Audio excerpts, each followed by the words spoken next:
fueron capaces de agarrar una niña, entre las puertas que tumbaron y rompieron, encontraron una niña de 14 años, señores, y brutalmente la violaron.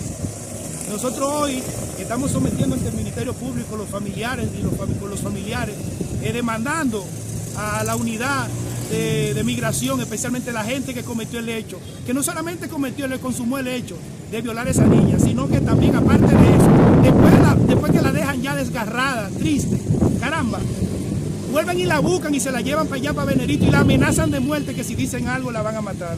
Se están manejando muy mal, están rompiendo casas, llevándose dinero, dando golpes, matando gente, y lo colmo es ahora, señor, violando niñas. Entonces, ¿a qué le llamamos migración? ¿Qué es lo que está sucediendo en el destino turístico de Verón Bajo Punta Cana, donde los turistas tienen que salir corriendo a cada rato porque ven a migración que frena una guagua que está llegando a una obra cerca de un hotel y sale todo el mundo despavorido? Señores, nosotros hoy estamos ante la Fiscalía de la Unidad de Género demandando puestos agentes de migración que, ojo, ahora están actuando con cazamontañas.